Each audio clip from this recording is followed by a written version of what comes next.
오늘 모래성 같은 신앙생활이라는 제목으로 함께 말씀을 나누도록 하겠습니다. 이제 여름에 바다에 가보시면 그 모래성을 이렇게 많이 만드는 걸 보실 수가 있으실 거예요. 어떻게 만들어 보셨는지 모르겠지만 저도 아직 한 번도 없거든요. 한 번도 없는데 이렇게 만들어진 걸 보면 이렇게 좀 되게 튼튼해 보이고 화려해 보이고 되게 단단해 보이기도 하고 굉장히 멋있어 보이는데 이게 파도가 와서 한번 이렇게 쓱 지나가면 다 없어지더라고요.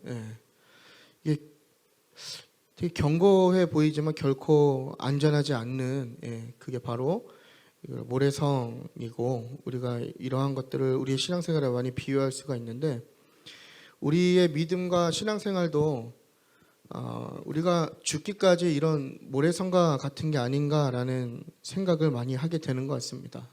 그러니까 우리가 신앙생활을 하다 보면 뭔가 우리가 하나님의 말씀 앞에 서 있는 것 같지만 때로는 넘어지고, 또 우리가 뭔가 하나님 앞에 열심히 물론 우리의 공로를 세우자는 게 아니라 무언가 하나님 앞에 열심히 우리가 나아가고 있지만 무언가 하나님 나라를 위해서 열심히 하지만 그것들이 어느 순간 이렇게 휩쓸려서 아무렇지 않게 되는 그러한 경험들을 할 때 이것이 우리의 모습이 아닌가, 모래성과 같은 것이 우리의 모습이 아닌가 이렇게 생각하게 되는 것 같습니다. 그러니까 인간이라는 존재가 우리가 온 우주에 하나님을 제외하고는 완전하지 않는 불완전한 존재이죠. 그렇기 때문에 어쩌면 우리가 이러한 모습들에 대해서 인정하고 나도 언제든지 흔들릴 수 있고 정말 모래성 같이 쉽게 무너질 수 있음을 우리가 인정하고 내 신앙을 지키기 위해서 오히려 더 경계하고 조심하는 게 우리에게 필요하지 않나 이렇게 생각이 되는 것 같습니다. 그러니까 오늘날 뭐 대부분이라고 얘기하긴 그렇지만 가끔 그런 분들이 계세요. 자기 신앙에 있어서 엄청난 확신을 갖고 계신 분들이 계시죠.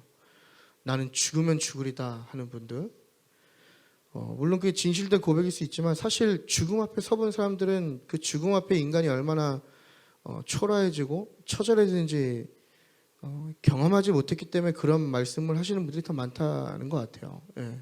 많은 것 같죠. 이 죽을 고비를 넘겨본 사람들은 그 죽음 앞에서 인간이 얼마나 초라해지는지를 누구보다 잘 그 삶을 통해서 깨닫게 됩니다. 그러니까 물론 제가 드리는 말씀은 뭐 그런 고백이 가짜다, 뭐 그런 고백이 이런 얘기가 아니라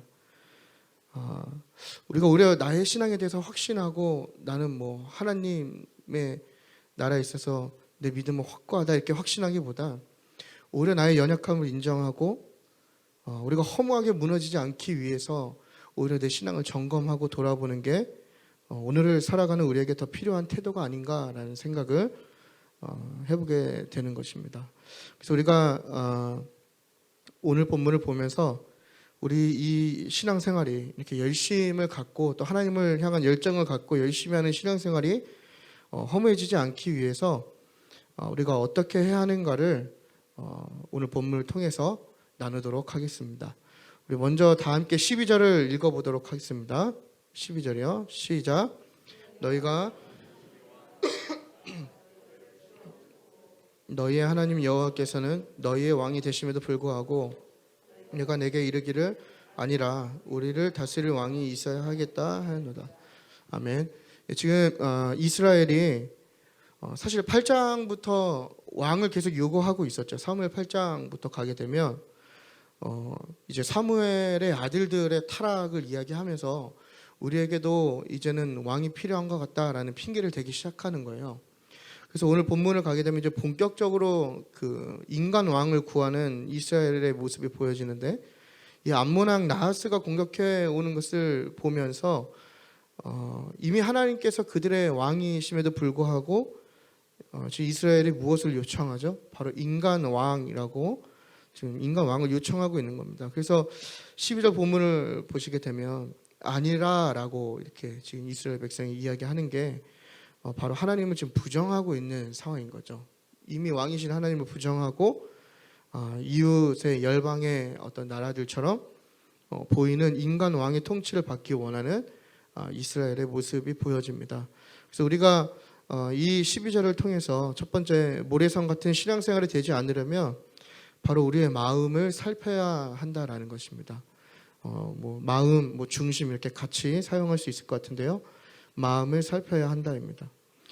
이스라엘의 영적 상태가 상당히 엉망입니다. 그 19절을 보시게 되면 이제 사무엘이 그 기적을 보이죠. 하나님께 기도해서 그 우레와 비를 번개도 치게 하고 비도 내리게 하는데 그 장면을 보고 이스라엘이 떨면서 사무엘에게 지금 뭐라고 얘기하냐면 당신의 하나님 여호와께 기도해 달라고 얘기를 해요.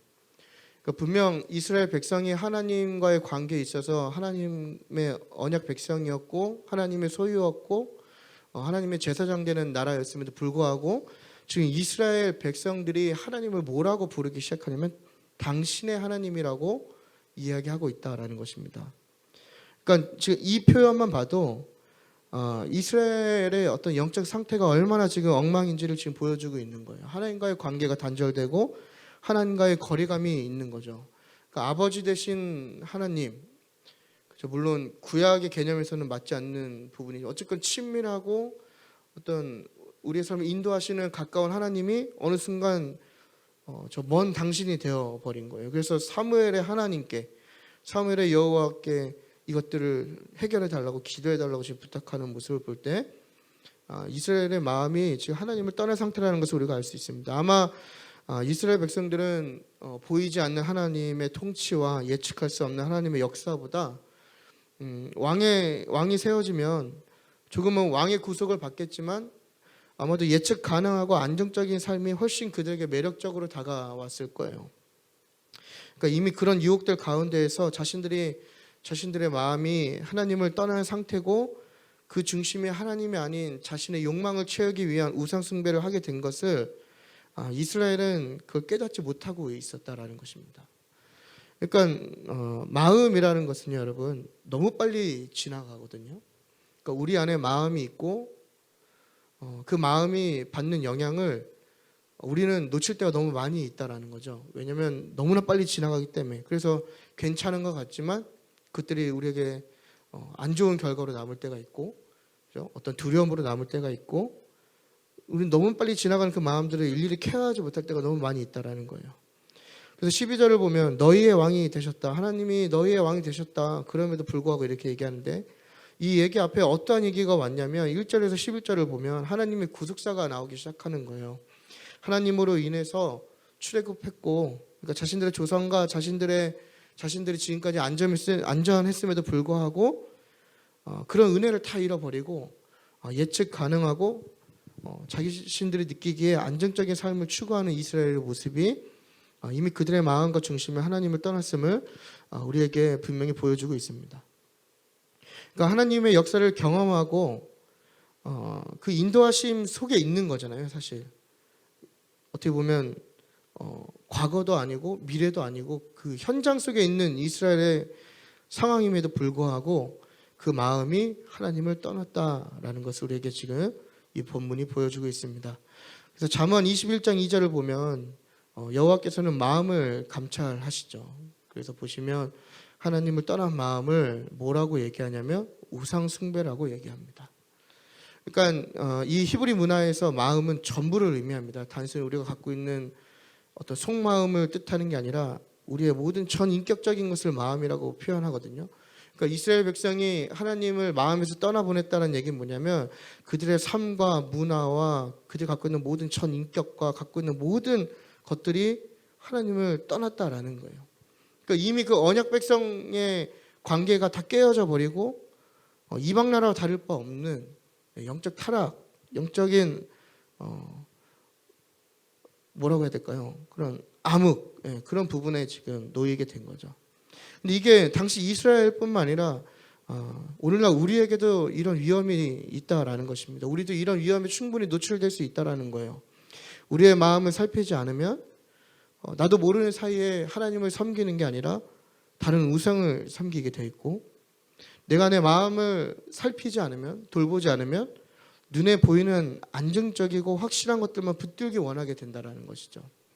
그러니까 우리의 삶에 주어지는 많은 문제들이 있죠. 또 선택해야 하는 많은 선택지들이 있을 때 우리가 우리의 마음을 돌보지 않고 우리의 마음을 살피지 않으면 우리도 이스라엘과 같이 안정적이고 확실한 것들 그리고 눈에 보이는 선택들만 하게 된다라는 것입니다. 그러니까 이스라엘이 하나님의 역사와 인도하심을 경험했지만 그 마음이 하나님을 떠난 것처럼 우리도 신앙생활을 열심히 하고 있고 또 예배도 하고 있고 섬김도 갖고 있지만 우리가 그 가운데 마음을 살피지 않으면 그 경험들이 결코 우리의 신앙생활을 안전하게 만들어주지 않는다는 것을 우리가 꼭 기억해야 된다는 거예요. 그러니까 우리는 교회 안에 있으면 안전하다고 생각하고 뭔가 공동체 안에 있으면 안전하다고 생각하고 우리가 하나님 나라를 위해서 무언가를 하면 안전하다고 생각하지만 사실 그 많은 일들 가운데 우리의 마음을 돌보지 않고 우리의 중심을 살피지 않는다면 그 모든 행위들이 결국엔 다 우상 숭배로 이어질 가능성이 충분히 우리 안에 있다는 거예요. 그런 고민을 해보셨는지 모르겠어요. 내가 이렇게 열심히 섬겼고 오랫동안 섬겼는데 과연 그 섬김이 누구를 위한 것인가 라는 고민인 거죠. 내가 이렇게 예배를 열심히 하고 신앙생활을 열심히 하는데 그 신앙생활이 결국 하나님을 향하고 있는가라는 질문이 우리 안에 있냐라는 거예요. 근데 대부분 우리는 그런 빠른 어떤 시간과 흐름 속에서 우리의 마음을 살피지 못한다라는 거죠. 내가 지금 하나님을 예배하고 있는 건지 아니면 형식적인 이 예배 행위에 참여하는 것인지 내가 하나님을 믿는 것인지 그냥 신앙생활에 신앙의 행위를 하고 있는 것인지 돌아보지 못한다라는 거예요. 내 마음을 살피지 않으면 그런 일들이 우리 안에 충분히 일어날 수 있는 가능성이 있다는 것입니다. 그러니까 마음이란 것은 우리에게 가장 중요한 부분이죠. 그래서 우리가 따로 살피지 않으면 그 부분을 우리는 볼 수 없기 때문에 우리는 그 마음을 살피기 위해서 노력해야 한다는 것입니다. 그래서 내 마음을 감찰하시는 하나님께 나의 마음과 중심이 과연 하나님 옆에 바로 서 있는가 늘 기도하고 하나님께 여쭈어야 되는 거예요. 하나님, 과연 나의 중심이 하나님을 향하고 있습니까? 하나님, 과연 나의 중심이 지금 하나님 보시기에 합당합니까? 질문해야 한다는 거죠. 심지어 이렇게 저와 여러분이 이렇게 예배하고 저는 말씀을 전하고 말씀을 들으시는 여러분들이 이 순간에도 하나님께 질문해야 되는 거예요. 하나님, 과연 나의 중심과 또 나의 모든 전 인격이 이 예배 가운데 하나님을 향하고 있습니까? 아니면 여전히 다른 고민들과 다른 생각들과 다른 여러 가지 상처 입은 마음들이 하나님을 향하지 못하게 하고 있습니까? 질문해야 한다는 거죠. 그래서 하나님께 기도해야 되는 겁니다, 여러분. 하나님, 우리의 마음을 살펴주십시오. 우리의 마음과 중심이 하나님을 향하게 도와주십시오. 우리의 마음이 상처 입었을 때에 그 상처를 만져주시고 다시 회복시키시고 다시 하나님께 향하게 도와주십시오. 하나님의 도우심을 구해야 하는 거죠. 이 마음이라는 것은 우리의 노력과 우리의 뜻대로 되는 것이 아닙니다. 우리를 창조하시고 우리를 지으신 바로 하나님의 도움으로 가능하기 때문입니다. 그래서 우리가 하나님께 기도해야 되는 거죠. 그래서 우리가 구체적으로 내 마음을 돌보는 방법은 무엇이냐? 바로 질문하는 겁니다. 하나님께 질문하고 두 번째는 내 스스로에게 질문해야 되는 겁니다. 나에게 끊임없이 질문해야 돼요. 나는 지금 하나님을 섬기고 있는가? 내 중심에 하나님을 떠나지 않았는가? 아니면 하나님 안에 다른 것을 의지하고 그것들을 구하고 있지 않은가?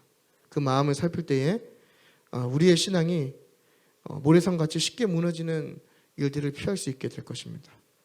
두 번째입니다. 우리 14절 읽도록 하겠습니다. 14절이요. 시작.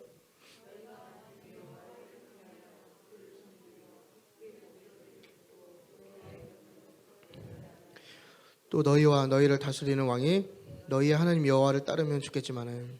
아멘. 두 번째는 모래성 같은 신앙생활이 되지 않으려면 들어야 한다라는 것입니다. 들어야 한다. 이스라엘이 인간 왕을 구하였죠. 그래서 하나님과 왕이 함께 할 수 있는, 그러니까 신정 정치와 인간의 어떤 왕정 정치가 함께 할 수 있는 그 방법을 하나님께서 제시하시는데 그게 무엇이냐면 여호와의 목소리를 듣는 것입니다. 듣는 것.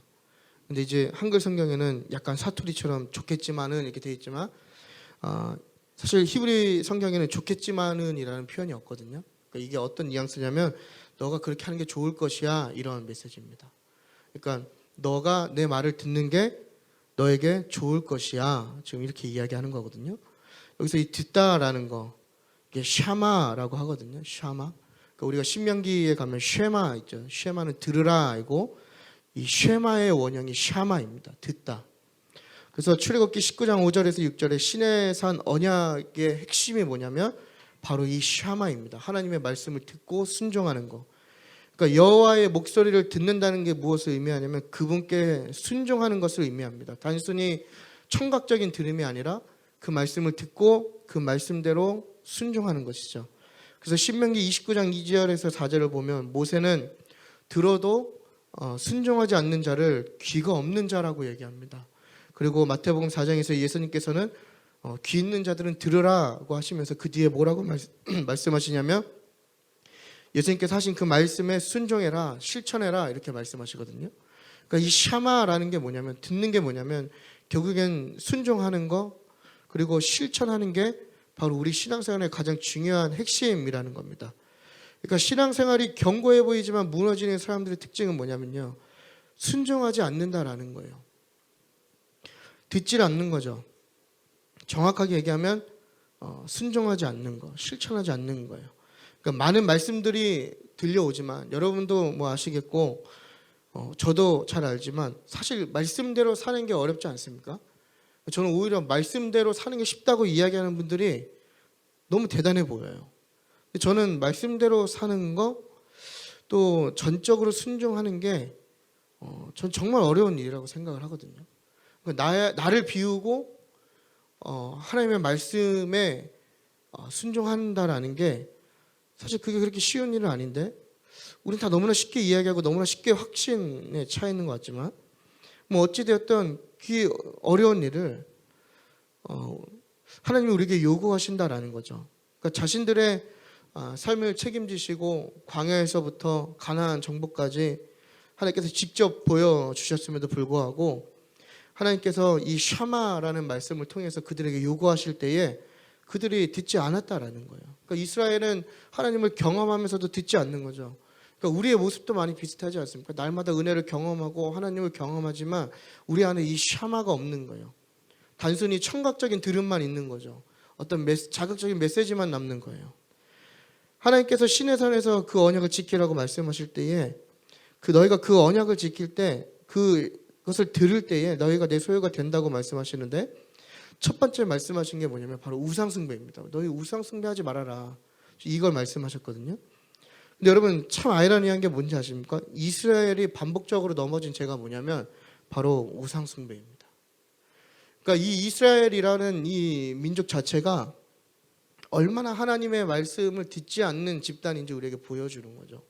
그리고 반대로 또 거기서 연장된 게 뭐냐면 듣지 않을 때에 결국엔 이러한 결과들이 나타난다는 것을 오늘 본문을 통해서 우리에게 이야기하는 것 같습니다.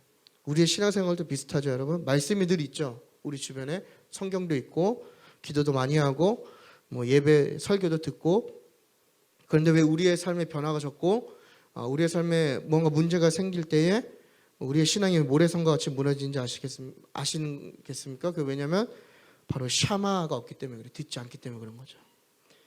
듣지 않으면 여러분 모든 것이 무너지게 되어 있습니다. 표면적으로는 되게 단단해 보이지만 충만해 보이지만 우리 안에 샤마가 없으면 우리는 쉽게 무너지게 돼 있다라는 거예요. 말씀을 많이 읽죠. 참 뭐 많이 읽는 것 자체도 뭐 요즘은 참 감사한 거지만 말씀을 많이 읽어 지식은 풍부한데 뭐 성경 200번, 300번 읽어서 말씀에 대한 지식은 풍부한데 그 안에 샤마가 없는 거예요. 단순한 지식으로 우리 안에 남아있는 거죠. 성경이 어쨌고 성경의 인물이 어쨌고 무슨 사건이 있었고 우리에겐 중요한 건 그게 아니라 이 말씀 가운데 하나님 나에게 어떠한 샤마 너희가 무엇을 너희가 내 말씀을 듣기 원한다. 하나님 나에게 어떤 것을 말씀하시는지 우리가 그것을 들어야 하는 것인데 우리 안에 이 샤마가 없다라는 거예요. 단순한 지식으로 남아있는 거죠. 이런 오류에 빠질 수 있는 게 누구예요? 바로 저희 같은 사역자들이 더 많이 있지 않겠어요? 신학을 열심히 하고 저도 지금 이렇게 세보니까 지금 신학 공부한 지가 10년이 됐네요. 그냥 꽉 채워서 지금 이제 석사까지 하는 것까지 하면 10년을 공부했는데 공부할수록 이 샤마가 제 안에 없다라는 걸 요즘 더 많이 느끼게 되는 것 같아요. 단순한 지식, 단순한 신학적인 내용 하지만 그 안에 하나님이 나에게 무엇을 말씀하시는지 갈수록 더 어두워지는 듯한 느낌. 우리는 이러한 오류에 빠질 수가 있다는 거죠, 여러분. 기도도 마찬가지 아니겠습니까? 기도도 샤마가 없는 거예요. 하나님과의 소통이죠. 하나님과의 교통, 하나님과의 교제가 있어야 되는 건데 일방적인 요구와 일방적인 구함만 있는 거예요. 하나님의 음성을 들을 생각을 하지 않는 거죠. 그래서 우리의 기도는 항상 어떻게 끝나요? 다 우리 기도하고 예수님의 이름으로 기도합니다. 아멘. 언젠가 주님 응답하시겠지. 우리 안에 샤마가 있어야 되거든요. 분명 그 기도 시간에 우리가 잠잠할 때 우리에게 주시는 하나님의 음성이 있단 말이죠. 근데 우리는 그 음성을 듣지 않는 거예요. 그래서 내가 일방적으로 기도하고 요구하고 요청하고 예수님의 이름으로 선포하면 다 된다라고만 생각하는 거죠. 하지만 하나님의 뜻과 하나님의 메시지는 그 이후에 우리가 샤마 가운데 우리에게 그 기도 시간을 통해서 응답하신다는 것을 우리가 기억해야 됩니다. 그래서 하나님의 듣는 시간이 필요해요. 하나님의 기도 끝난 후에 하나님의 음성을 듣는 시간이 필요하거든요. 설교도 마찬가지죠. 다 얘기하는 거, 듣지 않는 거, 샤마가 없는 거죠. 이게 다 바리새인의 모습 아닙니까? 말씀적인 지식은 충만하지만 전혀 듣지 않는 거예요. 말씀의 내용은 알고 있지만 듣지 않는 거죠. 그러니까 당시 이 바리새인들이 얼마나 교만하고 듣지 않았냐면 그 말씀이신 예수님이 말씀하실 때 그 얘기를 듣지 않는 거잖아요.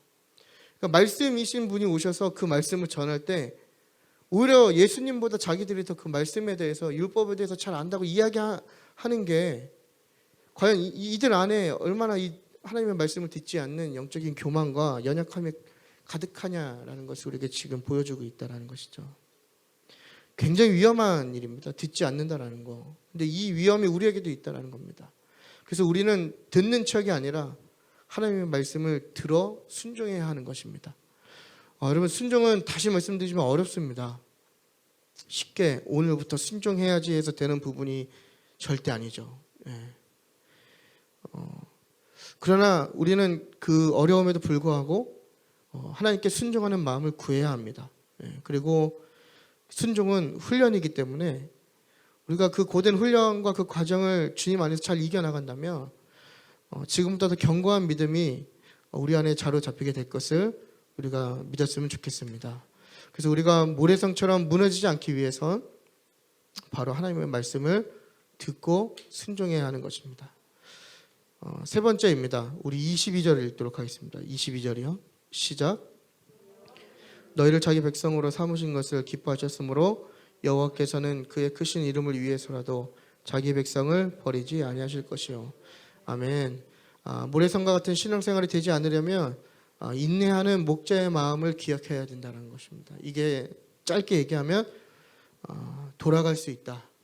아니면 기다리시는 이가 있다. 이렇게 이야기하고 싶어요. 17절에서 21절을 보면 사무엘이 기적을 보이죠. 수확을 해야 할 때에 비가 내리면 안 되거든요. 이스라엘은 이때 비가 내리면 안 돼요. 근데 이때 우박을 내리죠. 이 얘기는 뭐냐면 농사의 모든 결실이 한 해 곡물이 다 망치게 되는 사건입니다. 그러니까 이스라엘은 비가 언제 와야 되냐면 이른 비가 와야 되고 늦은 비가 와야 그 곡식이 잘 자랄 수 있는 땅이 형성되고 곡식이 잘 자랄 수가 있거든요. 근데 그것들을 깨고 사무엘이 기도하자 비가 내리면 안 될 때 비를 내리는 거예요. 그러니까 이 모습을 본 이스라엘이 두려움으로 하나님에 대한 경외심을 다시 갖게 되는데 그 하나님을 향한 경외심을 갖게 되자 이스라엘이 다시 회개하기 시작하는 거죠. 근데 그게 본인들이 직접 한 게 아니라 사무엘을 통해서 하게 되지만 어쨌든 죄를 고백할 때에 사무엘이 뭐라고 얘기하냐면 크신 이름을 위해서라도 자기 백성을 버리지 아니하신다라고 이스라엘 백성에게 이야기해 줍니다. 그러니까 올바르게 그러니까 회개를 하는 이스라엘을 목자 같은 마음으로 격려하시고 다시 인내하시는 하나님의 모습이 보여지는 거죠. 우리는 그렇잖아요. 사실 여러분, 만약 우리가 하나님의 입장이라면 나를 배반하고 지금까지 내가 인도해 주었던 그 모든 은혜를 잃어버리고 다른 왕을 찾는다고 우리가 생각할 때 사실 우리의 마음에서는 어떤 분노와 괘씸과 용서하지 못하는 어떤 저주의 마음이 들겠죠. 그래서 오히려 우레가 내리는 게 아니라 홍수를 내려서 그 사람들을 쓸어버려도 모자를 판에 하나님은 끝까지 그 백성들을 단번에 내치시지 않으셨다라는 거예요. 오히려 그들과 하나님이 함께 갈 수 있는, 그들의 요구와 하나님이 함께 갈 수 있는 그 방법을 제시해 주시는 거죠. 너희들가 듣고 경외하고 나만 섬기면 된다. 여러분, 이게 얼마나 하나님의 지금 자비하심과 인내하심이 묻어나는 말씀인지 모르겠어요. 인내해 주시고 이해해 주시고 우리와 함께 해 주시기 원하시는 거죠. 이 얘기는 뭐예요? 결국 우리가 어떤 무너짐 가운데에 또 우리의 죄 가운데에 있지만 우리는 다시 하나님께 돌아갈 수 있다라는 것입니다. 그러니까 인간과 인간의 관계에서는 신뢰가 깨지면 극복하기 어렵죠. 근데 하나님은 다르다라는 거예요. 그러니까 우리는 이 은혜를 기억하지 못하는 거죠. 우리가 돌아갈 분, 바로 이 하나님을 기억하지 못하는 거예요. 그래서 너무 쉽게 포기하죠. 자포자기하는 거예요.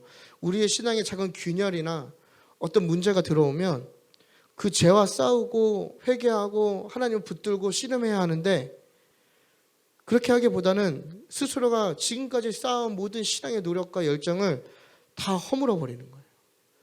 아, 난 끝났어. 뭐 마치 그런 거겠죠. 저희 둘째가 뭘 먹기 시작하면은 온 몸에 막 묻히면서 먹거든요.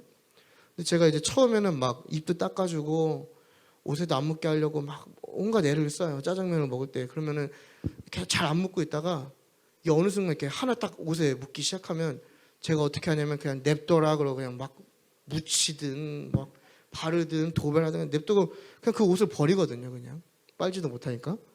마치 우리는 이렇게 사는 거죠. 마치 작은 어떤 죄와 씨름하고 무너지지 않게 해서 막 씨름하다가 한번 넘어지면 그냥 자포자기 하는 거예요. 이미 버린 몸. 하나님이 나를 싫어하실 거야.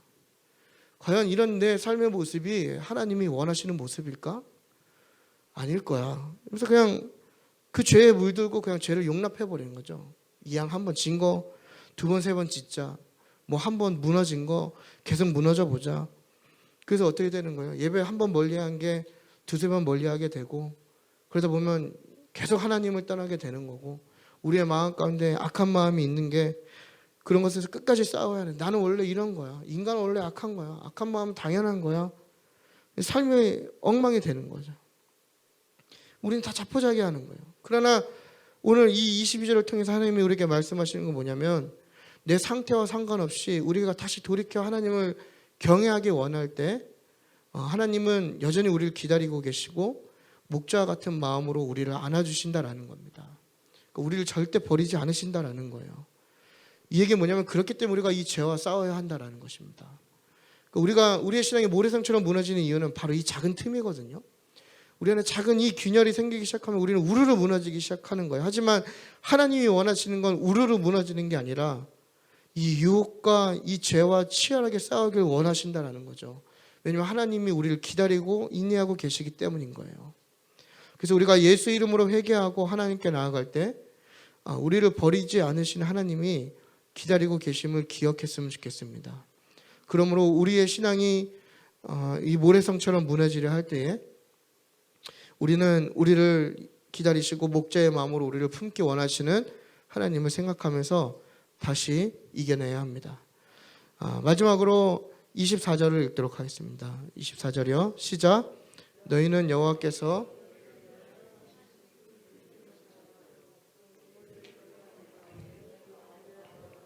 진실히 섬기라. 아멘. 마지막으로 모래성 같은 신앙생활이 되지 않으려면 늘 하나님을 경외해야 합니다. 하나님을 경외해야 됩니다. 여러분, 경외하는 게 뭘까요? 우리가 하나님을 경외한다, 뭐 이런 표현 많이 쓰는데요. 뭐 여러 가지 뭐 이야기할 수 있겠지만, 경외하는 게 뭘까요? 어떻게 생각해 보셨는지 모르겠어요. 지금 아멘 크게 하셨는데 우리가 그 말뜻을 알고 아멘을 해야 될 거 아닙니까, 여러분? 그죠? 뭔가 알아야 아멘을 하고 그대로 살 텐데, 경외하는 게 뭘까요? 그거에 대해서 함께 알아보도록 하겠습니다. 예. 24절은 얘기죠. 그 얘기죠. 오직 하나님을 경외하고 하나님만 마음을 다해서 섬겨라. 진실하게 섬겨라. 이게 바로 하나님의 요구인데요. 이렇게 하지 않으면 죄가 된다라는 것을 반대로 말씀해 주시는 겁니다. 그러니까 우리의 삶의 죄의 기준이 뭐냐면 바로 하나님을 경외하지 않고 우리가 전심으로 하나님을 섬기지 않을 때 그게 죄가 된다라는 거예요. 그러니까 이 두 가지가 우리의 신앙인들의 가장 큰 그 죄의 기준이 되는 거거든요. 그렇기 때문에 우리가 막연하게 하나님의 이름을 높이는 어떤 그런 경외라고 그런 이미지가 있는 거죠. 우리 안에 경외라고 하면 우리는 다 말로 구체적으로 설명할 수 없지만 대충 이런 거다라는 거 우리는 알 수 있잖아요. 근데 사실 그것보다는 더 자세한 하나님을 높이는 것이 우리 안에 있어야 합니다. 여러 가지로 표현할 수 있을 것 같아요. 뭐 신학적으로도 그렇고 여러 가지 말씀을 찾아보면 경외하는 게 무엇인가 우리가 분석할 수 있지만 오늘 말씀을 통해서 경외하는 게 무엇이냐라고 물었을 때에 이렇게 대답할 수 있을 것 같습니다. 나를 위하여 행하신 하나님의 그 큰 일을 생각하는 겁니다. 그러니까 24절에 보면 하반절에 오직 그를 경외하며 앞에 뭐라고 되어 있냐면 너희를 위하여 행하신 그 큰 일을 생각하라라고 되어 있죠. 그러니까 경외하는 게 뭘까? 우리가 이렇게 질문했을 때 경외하는 것은 나를 위하여 행하신 하나님의 큰 일을 생각하는 게 경외하는 거구나, 이렇게 이야기할 수 있는 거예요. 그러니까 이 얘기는 뭐냐면 지금까지 내 삶을 인도하시고 내 삶을 책임져 주시고 늘 좋은 것으로 인도해 주시는 나의 주인 되시고 아버지 되신 하나님의 일을 기억하는 거죠. 날마다 매 순간마다. 그러니까 이스라엘 백성은 이걸 못한 거잖아요. 출애굽부터 가나안 정복까지 그들의 삶을 사실 돌아보면 어떤 눈에 보이는 인간의 왕보다 더 확실한 인도하심이 있었고 더 좋은 것들로 채워주셨고 물론 미리 예측할 수 없었지만 분명 하나님의 인도하심 아래 그들이 결국엔 가나안 땅에 들어오게 되었다라는 거죠. 그 큰 일을 경험했음에도 불구하고 이스라엘 백성들이 그 일을 기억하지 못한 거예요. 이 얘기는 뭐냐면 하나님 경외하기를 멀리했다라는 거죠. 여러분, 경외하기를 멈추니까 이스라엘 백성에게 어떤 일이 일어나죠? 바로 불평과 불만과 그 은혜를 잊고 자기 욕망과 눈에 보이는 것을 잡기 시작하게 됩니다. 그러니까 우리의 신앙생활도 마찬가지인 거죠. 그러니까 우리의 삶을 가끔 이렇게 돌아보면 참 인간이 그래서 아둔한 것 같아요. 꼭 돌아봐야 아는 거죠. 꼭 그 결과를 경험해봐야 아는 거예요. 우리가 지금 이 순간에도 하나님이 일하고 계심과 하나님의 인도하심을 우리가 확실하게 믿고 안다면 우리는 좀 더 하나님의 더 놀라운 일들을 경험할 수 있을 텐데 우리 항상 돌아보면 아는 거죠. 지난날에 이렇게 인도하셨구나. 이번엔 이렇게 인도하셨구나. 우리는 그것들을 다 이제 은혜라고 표현하잖아요. 은혜. 모든 것이 은혜. 하나님의 은혜 가운데 인도하셨다. 근데 가끔 우리는 그 은혜 잃어버릴 때가 너무 많이 있다라는 거예요. 우리가 좋을 때, 또 우리가 원하는 대로 잘 될 때, 하나님을 찬양하고, 하나님 높이고, 정말 좋으신 하나님이라고 이야기하지만, 지금의 내 삶은 어렵고, 많이 힘들고, 괴로울 때는 하나님을 경외하는 거 있는 거죠. 그 지난날의 은혜를 다 잃어버리는 거예요. 그러니까 우리의 삶에 그 순간 뭐가 일어나냐면 불평과 불만과 그 하나님의 은혜를 다 잃어버리게 되는 거죠. 그러면서 마음의 욕구와 욕망을 위한 선택을 하고 결국에는 내 마음의 중심이 하나님이 아닌 다른 것을 구하는 우상숭배의 삶으로 나아가게 된다는 것입니다. 그래서 날마다 우리에게 필요한 건 무엇이냐면 여러분, 바로 이 하나님을 경외하는 삶입니다. 그래서 이전에 우리의 삶을 인도하신 하나님의 은혜를 찬양하고 또 앞으로 우리의 삶을 인도하실 하나님을 기대하는 것이 바로 경외하는 삶이라고 우리가 이야기할 수 있겠죠. 그래서 우리가 이러한 경외하는 삶을 살 때에 우리의 상황 가운데 어떤 어려움과 도전들이 올지라도 우리는 쉽게 무너지지 않게 될 것입니다. 그러니까 우리는 그 은혜를 꼭 기억해야 돼요. 가만 보면 검은 머리는 거두는 게 아니라는 성경에 없는 말씀이지만 참 진리의 말을 누가 했는지 모르지만 맞는 얘기 같습니다. 우리 다 잃어버리죠, 여러분. 하지만 여전히 하나님 지금 우리를 위해서 일하고 계십니다. 지금 이 순간도 일하고 계시고요. 앞으로도 일하고 계실 거예요. 그렇기 때문에 우리는 날마다 하나님을 경외해야 합니다. 그래서 우리가 이것들을 기대하면서 우리가 하나님께 더 집중할 때에 우리의 신앙생활이 더욱더 건강해지고 또 흔들리지 않는 믿음이 될 줄 믿습니다. 오늘 네 가지를 살펴보았습니다, 여러분. 첫 번째는 마음을 살피는 거였죠. 마음을 살피는 거. 두 번째는 샤마라고 하는 듣는 거. 그리고 세 번째는 하나님의 그 목자의 마음을 기억하는 거. 그리고 네 번째는 하나님을 경외하는 것입니다. 여러분, 이 네 가지가 우리의 신앙생활 가운데 충만해질 때에 우리의 신앙생활이 견고해질 줄 우리가 믿습니다. 그래서 겉만 되게 좋아 보이지만 쉽게 무너지는 그런 신앙이 아니라 겉도 좋아 보이고 그 속도 좋아서 이 강한 믿음을 소유하는 복이 저와 여러분의 있기를 축복합니다. 여러분, 우리가 평상시에는 괜찮지만 많이 좀 암담하고 불안할 때 이 네 가지를 항상 잃어버리는 것 같아요. 그때 우리가 이 말씀을 기억하면서 이스라엘과 같은 동일한 죄에 빠지지 마시고 우리의 참 주인 되시고 참 목자 되신 하나님을 왕으로 섬기는 우리의 신앙생활이 되기를 축복합니다.